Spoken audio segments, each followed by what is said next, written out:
Hey student, welcome once again to your online classes. Last video में हमने exercise 10 करके आपको पूरा कंप्लीट समझाया किस तरीके से आप परसेंट से बेस्ड जो है ना कॉन्सेप्ट वाले इक्वेशन हैं उनको कैसे सॉल्व करेंगे। अगर आपने वो वीडियोज़ नहीं देखा है तो उस वीडियो का लिंक मैंने नीचे डिस्क्रिप्शन में दे दिया, वहाँ से जा करके आप देख सकते हैं या ऊपर आई बटन में क्लिक करके भी आप देख सकते हैं। इस वीडियो में हम उसी से रिलेटेड क्वेश्चन हैं एक्सरसाइज 10B में। सेम परसेंट निकालने हमको, बस यहाँ पे हमें थोड़े से घुमा करके दिए हुए हैं, यानी कि वर्ड प्रॉब्लम बना करके दिए हुए हैं, तो थोड़ा सा हमें स्टेटमेंट अलग से बस लिखना पड़ेगा। बाकी अगर आपने परसेंट निकालना समझ गया कैसे निकाला जाता है तो ये भी आपसे पूरा ईजिली सॉल्व हो जाएगा। थोड़े से बेसिक कॉन्सेप्ट हैं, जरूरी वो जरूर ध्यान से समझे पर हर क्वेश्चन में। जैसे फर्स्ट क्वेश्चन हमारे पास, rupees score 495 marks out of 750 in his annual examination, find the percentage of marks obtain by him. यानी जो रुपेश हैं उन्होंने 750 मार्क्स में से कितना लाया, 495 मार्क्स लाया है। ठीक है, तो हमें बस उनका परसेंट बताना है, बस इतना ही सा बात है। तो इसे कैसे सॉल्व होगा, जैसे 10A में क्वेश्चन नंबर 1 आपका सॉल्व हुआ था ना, उसी तरीके से यहाँ पर भी आपको इसको सॉल्व करना है। सेम उसी तरीके से परसेंट निकाला जाता है। आइए फिर भी स्टेटमेंट्स कैसे लिखने हैं वो मैं आपको समझा देता हूँ। स्टेटमेंट में देखो आपको क्या करना है, सबसे पहले तो जो जो चीज़ें आपको दी हुई हैं उन्हें लिख लेना है। जैसे कि रुपेश ने कितना सिक्योर किया, तो 495 मार्क्स सिक्योर किया। टोटल मार्क्स कितने थे, तो 750 मार्क्स थे। और उसके बाद फिर जब पूरा आप लिख लो उसके बाद क्या लिखना है कि आपको क्या फाइंड करना है। तो हमें फाइंड क्या करना था, परसेंटेज ऑफ मार्क्स फाइंड करना था। यहाँ पे आप लिख लो परसेंटेज ऑफ मार्क्स।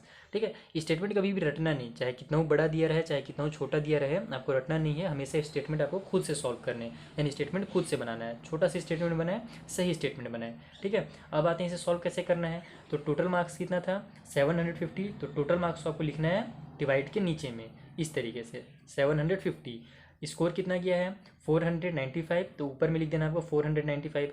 और इसी को अब हमको क्या करना है, परसेंट फाइंड करना है, यानी कि 750 में से 495 का परसेंट फाइंड करना है। तो परसेंट फाइंड करने के लिए आपको पता है क्या करना पड़ता है, 100% से हम क्या करते हैं उसका मल्टीप्लाई कर देते हैं इस तरीके से। अब इसको आप सॉल्व कीजिए और आपका आंसर आ जाएगा पूरे अच्छे से, एकदम ईजी तरीके से आ जाएगा। तो यहाँ पर हम 0 से 0 कट करते हैं पहले तो, उसके बाद ये नंबर 5 से कट हो रहा है, ये भी 5 से कट हो रहा है, कट कर लेते हैं। 5 2 10 हो जाएगा हमारा। नीचे में हमारे पास 5 1 5, इधर चल गया 2 हमारे पास, तो 5 5 25 हो गया। ठीक, क्या बच गया हमारे पास, तो यहीं पे आप चाहें तो यहाँ पे दोबारा से कट कर सकते हैं इन दोनों को, लेकिन थोड़ा सा उसमें खिचड़ी बन जाता है। ठीक है, तो आप क्या करें, थोड़ा सा अलग एक बार और लिख लें। बच गया हमारे पास 495 मल्टीप्लाई 2, और डिनोमिनेटर में हमारे पास 15 बच गया है। और ये सब क्या में हमारे परसेंट में है, क्योंकि हमने 100% से मल्टीप्लाई किया था इनका। अब ये फिर से 5 से कट हो रहे हैं, फिर कट कर दो आप।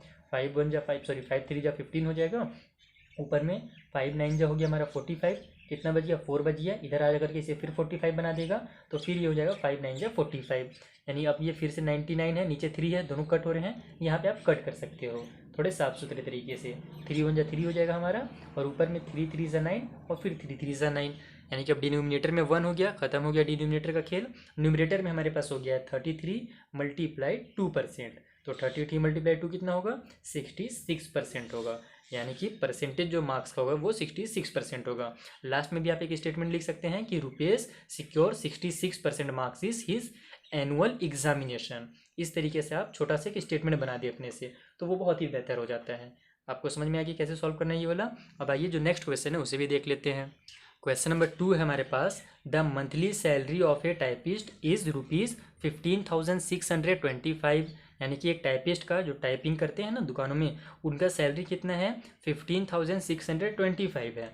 तो if he gets an increase of 12%, यानी कि उनको उनके सैलरी में 12% का और ज़्यादा इंक्रीज़ किया जाता है, कि बहुत दिनों तक आपने अच्छा काम किया तो इंक्रीज़ किया जाता है पेमेंट। उसी तरीके से वहाँ उनके सैलरी में भी 12% और बढ़ा दिया जाता है। तो हमें उनकी न्यू सैलरी को ही फाइंड करना है यहाँ पे। तो देखो पहले आपको क्या करना पड़ेगा, इसका 12% पता करना पड़ेगा कि 12% कितना है इस सैलरी का, और फिर लास्ट में हम ऐड कर देंगे हमारे प्रीवियस सैलरी में, तो हमें पता चल जाएगा कि उनका न्यू सैलरी कितना है। आइए इसे भी सॉल्व कर लेते हैं। सबसे पहले मैंने आपको बताया ना क्या लिखना है, जो जो चीज़ें दी हुई हैं वो लिख लें आप। ठीक है, अब हम क्या करेंगे, सबसे पहले फाइंड 12% फाइंड करेंगे इस सैलरी का। तो यहाँ पे हम लिख लेते हैं 12% ऑफ 15,625, यानी 15,625 का 12% कितना होगा। तो यहाँ पर वो निकालने के लिए हमको क्या करना पड़ता है, 12/100 हो जाएगा, ये परसेंट की जगह में, ऑफ की जगह में मल्टीप्लाई का साइन हो जाएगा, और ये जो हमारे पास नंबर है 15625, इससे आपको इस तरीके से लिख लेना है। ठीक, और इसको आपको जल्दी से सॉल्व कर लेना है। तो जो जो नंबर कट हो रहे हैं यहाँ पे कट कर लेते हैं डायरेक्ट, या फिर दो तरीके से आप कर सकते हैं। नीचे में हमारे पास 100 है ना, तो आप या तो ऊपर में मल्टीप्लाई कर दो और 2 जीरो की वजह से हम 2 डिजिट के बगल में डेसिमल लगा देंगे, तो वो ज़्यादा और काम आसान हो जाएगा हमारा। तो वही काम आप यहाँ पे कर लें। जब कभी भी नीचे में अगर 100 वगैरह आए ना, 10 वगैरह, तो ऊपर वाले को मल्टीप्लाई पहले कर लें, तो ज़्यादा काम आसान हो जाता है। वैसे भी 1 और 2 का ही तो मल्टीप्लाई करना है आपको, तो ये कर लेते हैं मल्टीप्लाई। ये हो जाएगा हमारा 15625, मल्टीप्लाई करना है हमें 12 से। 2 5 जा 10 का 0, कैरी हो गया 1, 2 2 जा 4 और 1 5, 2 6 जा 12 का 2, कैरी हो गया 1, 2 5 जा 10 और 1 11 का 1, कैरी हो गया फिर से 1, 2 1 जा 2 और 1 3, यहाँ कट का साइन लगाएंगे। 1 5 जा 5, 1 2 जा 2, 1 6 जा 6, 1 5 जा 5 और 1 1 जा 1 हो जाएगा। ऐड कर लीजिए, ये 0 हो जाएगा। 5 5 10 का 0, कैरी हो गया 1, 2 2 4 और 1 5, 6 और 1 ये 7, 5 3 8 और ये 1 हो गया हमारा। तो हमारा आंसर कितना हो गया मल्टीप्लाई करने के बाद 187,500, और नीचे में 100 है ही, तो यहाँ हमारा 2 0 से 2 0 ऐसे ही कट हो गया हमारा। तो क्या बची हमारे पास 1875 बच गया, और यही है 12% ऑफ 15,625। ठीक है, तो अब ये उनका नया सैलरी नहीं है, ये चीज़ ध्यान रखिएगा। इतना उनका सैलरी और इंक्रीज़ हुआ है, 12% इंक्रीज़ हुआ था ना, तो बस यही उनका इतना इंक्रीज़ हुआ है, यानी इतना टोटल सैलरी था पहले वाला उनका, अब इनको इतना ज़्यादा और मिलेगा। ठीक, तो अब हमको उनका न्यू सैलरी फाइंड करना है। तो न्यू सैलरी इक्वल टू हमारे पास क्या है, प्रीवियस सैलरी 15625 है, प्लस कर दीजिए उसमें वो न्यू वाला जो हमारा जो इंक्रीज हुआ है उसे, यानी कि 1875 को। तो ये हो जाएगा हमारा 5 5 10 का 0, कैरी हो गया 1, 7 और 1 8 और 2 फिर 10 का 0, कैरी हो गया 1 हमारा, 8 और 1 9 और 6 15 का 5, कैरी हो गया 1 यहाँ पर। तो ये हो जाएगा 1 और 1 2 और ये 5 हो जाएगा हमारा 7, और ये हमारे पास लास्ट में 1 बच गया, तो ये हो जाएगा 1 उतर जाएगा, यानी कि उनका जो न्यू सैलरी है वो हो जाएगा हमारे पास 17,500 रुपीज़। इस तरीके से आपको फाइंड करना था। पहले उनका 12% फाइंड करें और फिर जो 12% निकले उसमें ऐड कर दें उनके प्रीवियस सैलरी को, तो न्यू सैलरी उनका हो जाएगा 17,500 रुपीज़। तो आई होप आपको समझ में आ गया होगा। आइए जल्दी से क्वेश्चन नंबर 3 भी समझ लेते हैं। क्वेश्चन नंबर 3 में क्या दिया हुआ है, the excise duty of an certain item has been reduce to 760 from 950 rupees. तो find the reduction percent in the excise duty on that item. तो सबसे पहले तो देखो आपको फाइंड करना है वो तो सब तो ठीक है, लेकिन थोड़े थोड़े चीज़ों के बारे में जान लो। एक्साइज ड्यूटी का मतलब होता है कि जो भी आप सामान जैसे फैक्ट्री वगैरह में बनता है ना, तो उनके ऊपर एक जो गवर्नमेंट होती है वो टैक्स लगाती है कि आप इस सामान को प्रोडक्ट कर रहे हो, तो इसके ऊपर आपको थोड़ा सा पैसा देना पड़ेगा, टैक्स देना पड़ेगा गवर्नमेंट को, तो उसे ही एक्साइज ड्यूटी कहते हैं। ठीक है, तो पहले वो एक्साइज ड्यूटी उस सामान पे, यहाँ पे सर्टेन सामान बोला जा रहा है, नहीं कोई भी सामान है उसका नाम नहीं दिया जा रहा है कि क्या चीज़ बनाती है वो फैक्ट्री, बस इतना है कि कुछ सामान है उसके ऊपर पहले एक्साइज ड्यूटी 950 लगता था, वो रिड्यूस होकर के कितना हो गया है 760 रुपीज़ हो गया है। तो हमें बस वही जो रिड्यूस हुआ है ना उसी का परसेंट बताना है कि कितना परसेंट वो कम हुआ है, एक्साइज ड्यूटी पहले के मुकाबले कितना परसेंट कम हुआ है। तो यहाँ पर पहले इतना लगता था, अब इतना लगने लगा, यानी कि पहले तो हम निकाल लेते हैं कितना रुपीज़ कम हुआ है। अगर हमें ये पता चल जाए कितना रुपीज़ कम हुआ है तो हम पहले वाले अमाउंट में उसको डिवाइड दे करके और 100% से मल्टीप्लाई करके निकाल ही सकते हैं। तो आइए सबसे पहले हम निकाल लेते हैं कि कितना रुपीज़ उसका कम किया गया है एक्साइज ड्यूटी। सबसे पहले आपको लिखना है शॉर्टकट तरीके में रिडक्शन ऑन एक्साइज ड्यूटी, यानी कि कितना रिडक्शन हो रहा है एक्साइज ड्यूटी में, या फिर एक्साइज ड्यूटी रिड्यूस ये भी लिख सकते हैं आप। तो अपने से कुछ भी बना करके लिख लें कि कितना रिड्यूस हो रहा है, यही हमको यहाँ पे बताना है। तो स्टार्टिंग में कितना रुपीज़ था 950 था, ठीक है, उसके बाद फिर वो कितना हो गया 760 हुआ, तो माइनस कर देंगे हम 760 रुपीज़। तो हमारा आंसर हो जाएगा 0 में से 0 माइनस हो 0, ठीक है, 5 में से 6 माइनस नहीं हो सकता, कैरी लेकर 15 बन जाएगा, 15 में से 6 माइनस हुआ तो 9, 8 में से 7 माइनस हुआ तो 1, यानी कि रिडक्शन कितना हुआ है 190 रुपीज़ हुआ है कम, यानी कि एक्साइज ड्यूटी पहले के मुकाबले अभी 190 रुपीज़ कम हुआ है। अब आपको क्या निकालना है, उसका रिडक्शन परसेंट बताना था। यहाँ पे रुपीज़ तो हमने निकाल लिया, अब यही आपको बताना है कि कितना परसेंट कम हुआ। तो बस यहाँ पे आप शॉर्टकट तरीके में फिर से लिख दो कि now we find reduction percent. मैं केवल रिडक्शन परसेंट लिख रहा हूँ, आप पूरा लिख देंगे now we find reduction percent. तो ये हो जाएगा हमारा 190 रुपीज़, ऊपर में परसेंट निकालना है हमको। तो स्टार्टिंग का क्या रहता है, हमेशा ये ध्यान रखना आपको कि जो स्टार्टिंग में जो नंबर दिया रहता है ना उसे ही आपको नीचे में लिखना है, यानी कि जो एक्चुअल में था उसे आपको नीचे लिखना है, ये नहीं कि जो नया वाला है उसे आपने नीचे लिख लिया तो फिर आपका गलत आ जाएगा। ठीक, तो आपको जो स्टार्टिंग है 950 उसी का आपको हमको बताना तो उसी का है, क्योंकि हमसे यही पूछा है कितना परसेंट कम हुआ, तो कम किस में से हुआ था, इसमें से हुआ था, तो हम इसी नंबर को लिखेंगे पहले ऊपर में 190 और मल्टीप्लाई कर देंगे 100% से, तो हमारा आंसर आ जाएगा।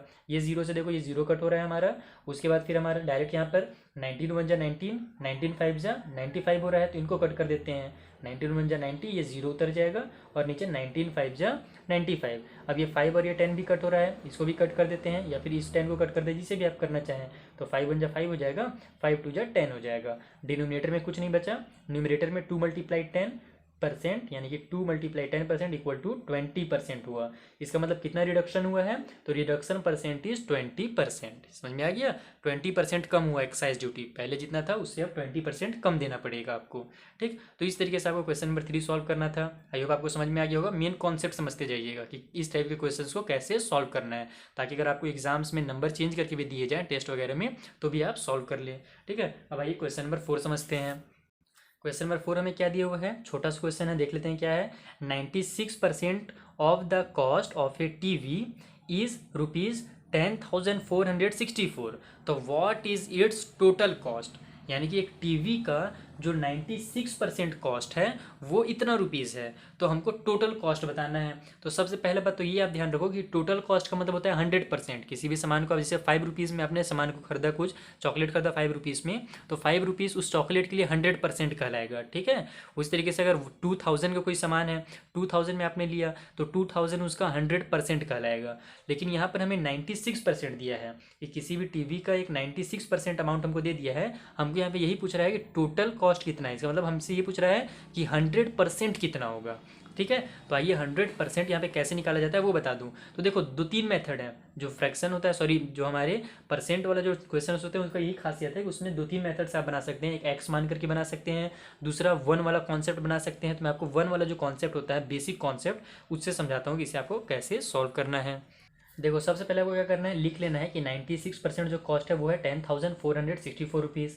अब कई बार ना बुक्स में है ना, एग्जाम्पल्स वगैरह में, या फिर आप किसी और कहीं ट्यूशन वगैरह पढ़ो, या फिर कहीं भी कई बार टीचर्स क्या करते हैं, डायरेक्ट बता देते हैं कि जो 100% होगा वो क्या होगा, हमारा 10464 डिवाइड बाई 96 मल्टीप्लाई 100 होगा। ये इसका 100% का फॉर्मूला है। तो कई बार बच्चे को इनको रटना पड़ता है कि, और इसको रटने की वजह से कई बार बच्चे कंफ्यूज हो जाते हैं एग्जाम्स में, जब अलग टाइप से क्वेश्चन घुमा करके आ जाता है। तो आपको बिल्कुल रटना नहीं है। ये आता कहाँ से है, आएगा इसी में से आंसर हमारा भी, लेकिन इसको ये हम लाते कैसे हैं ये मैं आपको समझा देता हूँ। देखो हमको क्या दिया हुआ है, 96% इक्वल टू दिया हुआ है हमें 10,464 दिया है ना।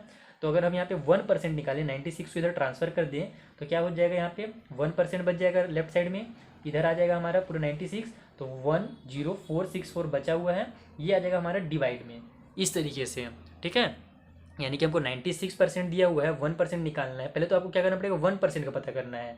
तो हम 96 को इधर ट्रांसफर कर देंगे, बच जाएगा 1 यहाँ पे परसेंट के साथ, तो 1% इक्वल टू हो जाएगा इतना। यानी इसको जब डिवाइड दोगे ना तो आपको 1% पता चलेगा। लेकिन हमको 1% भी नहीं निकालना है, हमको क्या बताना है, टोटल कॉस्ट बताना है उसका। तो हम क्या करेंगे, 100% निकाल देंगे कि 100% इक्वल टू। तो देखो 100% निकालने के लिए इस साइड हमने 100 लिख दिया, तो यहाँ पर 100 कैसे आया, 100 का 1 से मल्टीप्लाई होगा तब 100 आएगा। उसी तरीके से इधर भी हम 100 का मल्टीप्लाई कर देंगे, 10464 बाई 96 मल्टीप्लाई 100।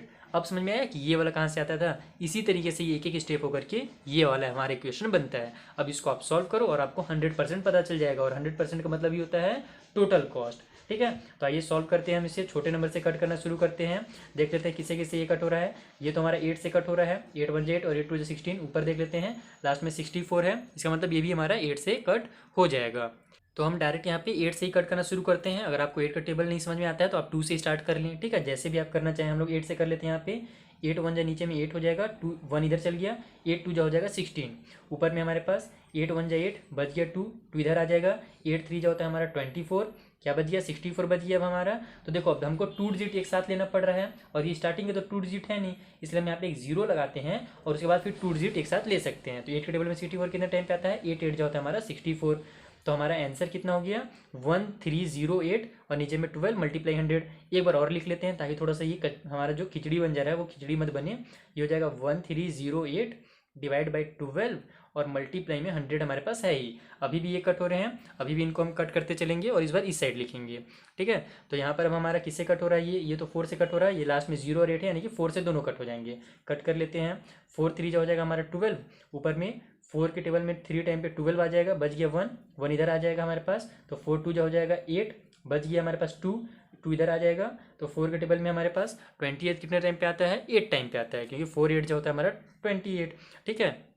सॉरी 4 7 जो होता है हमारा 28 होता है, तो यहाँ पे हम 7 टाइम पे इसे कट कर देंगे, 4 7 28। तो हमारे पास क्या बच गया अब, 3 2 7, नीचे में 3 और मल्टीप्लाई में 100 बच गया। तो एक एक स्टेप आप बस कट करो, कट करना बस एक बार सीख जाओगे ना आप, तो आपसे भी ये इजी सॉल्व हो जाएगा। अब हमको 3 से कट करना है, देख लेते हैं ऊपर वाला 3 से कट हो रहा है कि नहीं हो रहा है। तो 7 और 2 9 और 3 12, सम जो है वो 12 है, जो कि 3 से डिवाइड हो जाएगा, इसका मतलब ये पूरा नंबर भी 3 से डिवाइड हो जाएगा। तो हम कट कर लेते हैं, 3 1 3, ऊपर में 3 1 3, आगे 27। तो फिर से देखो हमारा स्टार्टिंग का तो नंबर है नहीं 27, 2 डिजिट हमको लेना पड़ रहा है इकट्ठे, तो यहाँ पे हम 0 लगाएंगे और फिर ले लेंगे 3 9 27। जैसे आप डिवाइड में जो रूल होता है ना, वही रूल कट में भी होता है, ठीक। तो हमारा कितना आंसर आ गया, 109 मल्टीप्लाई 100। तो ये जब इसका मल्टीप्लाई 100 से होगा तो क्या आ जाएगा, 109 हो जाएगा और बस 2 0 उतर जाएंगे।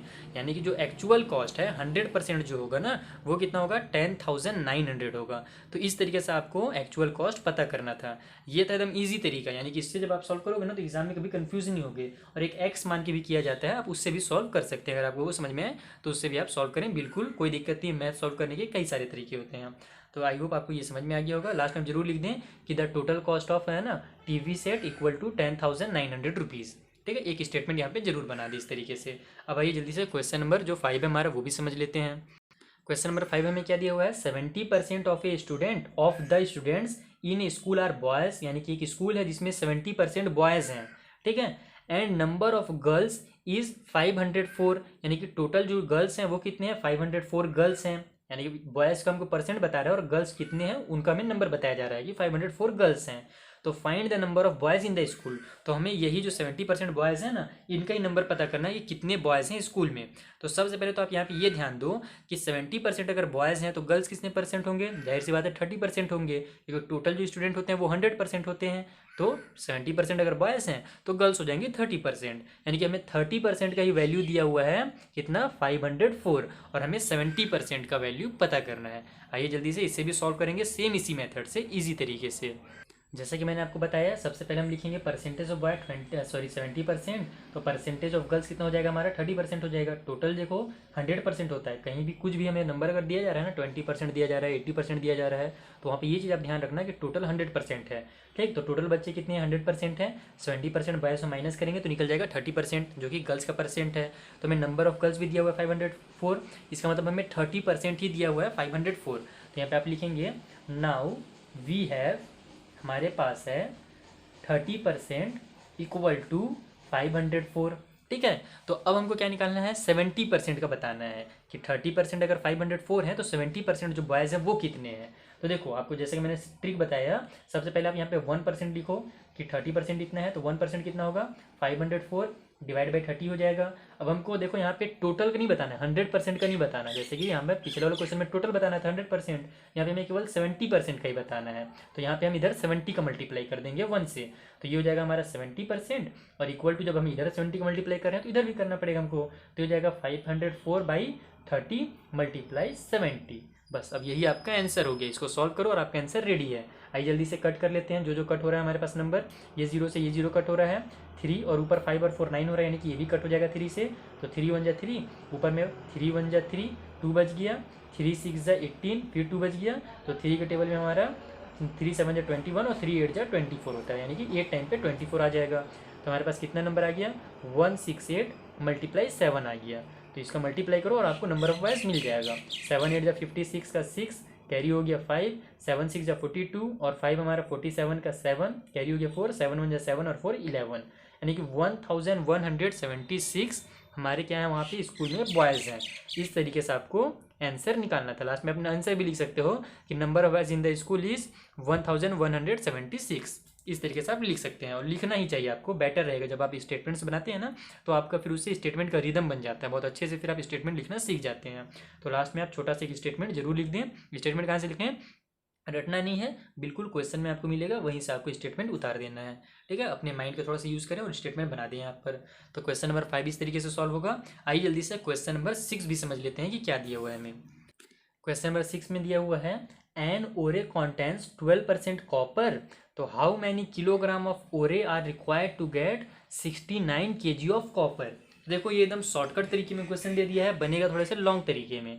यहाँ पे हमें क्या दिया जा रहा है कि एन ओरे, तो यहाँ पे मेरे ख्याल से केजी छूट गया है, यहाँ पे केजी लिखना चाहिए था इन्हें क्वेश्चन में कि 1 केजी ओरे में कितना कॉपर है, 12% कॉपर है। तो हमसे यही पूछा जा रहा है कि कितने केजी हमें ओरे लगेंगे। अच्छा ओरे क्या होता है, अगर कई बच्चों को नहीं पता होगा तो ओरे मैं बता देता हूँ कि जैसे बड़े बड़े देखो पत्थर वगैरह होते हैं ना, ये जो हमें आयरन मिलता है या फिर बहुत सारे जो भी मेटल्स वगैरह हैं, ठीक है, तो जो भी हमें मिलते हैं मटेरियल्स, ये कहाँ से मिलते हैं, पत्थरों के मिलते हैं। पत्थरों के बीच में एक बड़े बड़े चट्टान होते हैं, उनको तोड़ करके उनके अंदर से बहुत सारे कॉपर, जिंक, है ना, आयरन, ये सारी चीज़ों को निकाला जाता है। उसका बहुत ही बड़ा प्रोसेस होता है, अपने साइंस में पढ़ा ही होगा, ठीक। तो उस ओरे में, उस पत्थर वगैरह में कितना परसेंट कॉपर मिलता है हमें, 1 केजी अगर हमारे पास पत्थर है तो केवल 12% उसके अंदर कॉपर मिलेगा, बाकी सब वेस्ट चीज़ें रहती हैं, ठीक। तो हमसे क्वेश्चन में ये पूछा है कि अगर 1 केजी ओरे में 12% कॉपर है तो कितने केजी हमें ओरे लगेंगे ताकि हमें 69 केजी कॉपर मिल जाए, ठीक। यहाँ पे हमें थोड़ा सा घुमा के क्वेश्चन दे दिया है कि कितने केजी हमें यहाँ पे ओरे लगेंगे ताकि 69 केजी कॉपर लग जाए। आइए इजी तरीके से बिना घूमे हम इसे कैसे सॉल्व करेंगे वो मैं आपको सिखा देता हूँ। सबसे पहले आप यहाँ पे क्या लिख लें, एन ओरे कॉन्टेंट्स इक्वल टू 12% कॉपर, यानी कि एन ओरे में कितने परसेंट कॉपर होता है तो 12% कॉपर होता है। आप अपने टीचर से सलाह भी ले सकते हैं, यहाँ पर ज़्यादा बेटर रहेगा कि आप लिख दें 1 केजी ओरे, यानी कि 1 केजी ओरे में कितना परसेंट कॉपर होता है, 12%। यही हमें क्वेश्चन में यही दिया हुआ है, क्योंकि साफ यहाँ पे हमसे क्वेश्चन आगे क्या पूछा है कि कितने केजी हमें ओरे लगेंगे, तो यहाँ पे होता है 1 केजी ओरे में 12% कॉपर, ठीक। तो यहाँ पे आप 1 केजी ओरे में ही लिखें तो ज़्यादा बेटर रहेगा। तो 1 केजी में 12% है, तो हम निकाल लेते हैं कि आखिर कितना कॉपर है। 12% है 1 केजी में, लेकिन हमें यहाँ पता नहीं है कि कितना ग्राम है, ये कितना, है ना, कितना ग्राम ओरे है, सॉरी कितना ग्राम कॉपर है, ये नहीं पता। तो हम पहले वही निकाल लेते हैं कि 1 केजी में कितना ग्राम कॉपर है। तो 1 केजी में कितना ग्राम कॉपर है, कितना कॉपर है, तो 12% कॉपर है, ठीक है। मैं सी यू लिख देता हूँ उसे शॉर्टकट में। तो यहाँ पर 1 केजी में हमको पता ही है कितने ग्राम होते हैं, 1000 ग्राम होते हैं।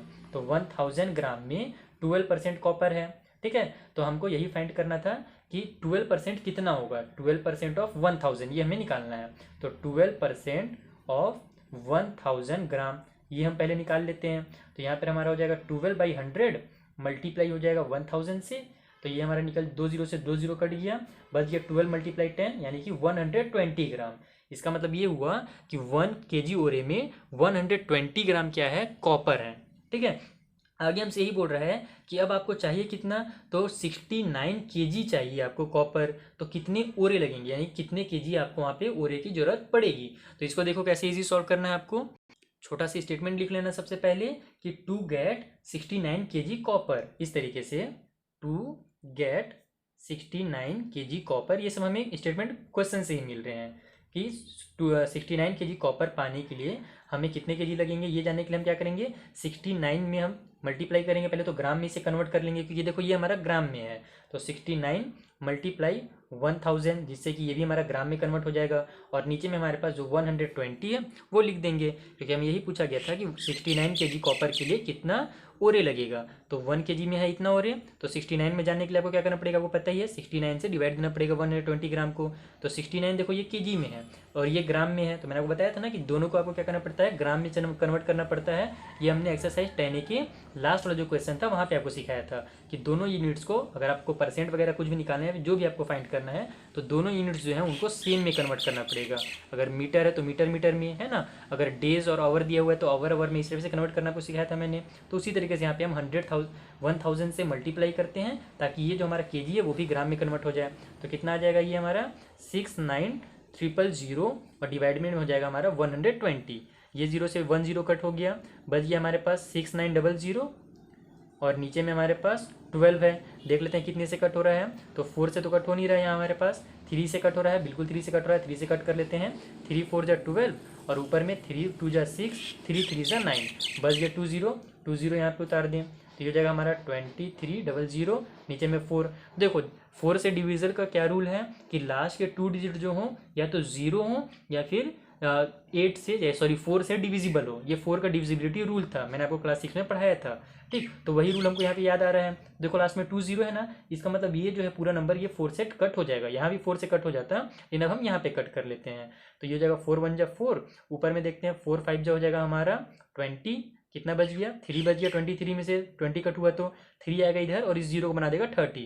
अब 4 का टेबल में 7 टाइम पे होता है हमारा 28, तो 4 7 जा 28 हो जाएगा, बच गया 2, वो इधर आ जाएगा और इसे बना देगा 20। अब 4 5 जा हो जाएगा हमारा 20, यानी कि 575 kg हमें ओरे की ज़रूरत पड़ेगी। यहाँ पे हमने ये फाइंड किया। तो लास्ट में जरूर लिख दें कि क्या दिया हुआ था हमें क्वेश्चन में, लास्ट में क्या दिया हुआ था, कहाँ के क्वेश्चन नंबर 6, हाँ, कि how many kilogram of the ore are required. तो यहाँ पे आप लिख देंगे 575 kilogram of ore are required to get 69 kg of copper. ये एक छोटा सी स्टेटमेंट यहाँ पे आप जरूर बना दें, तो उससे आपका आंसर पूरा कंप्लीट हो जाएगा। आई होप आपको समझ में आया होगा क्वेश्चन नंबर 1 से 6। कोई भी डाउट हो तो आप मुझसे कमेंट बॉक्स में पूछ सकते हैं। मिलते हैं नेक्स्ट वीडियो में। Thank you for watching.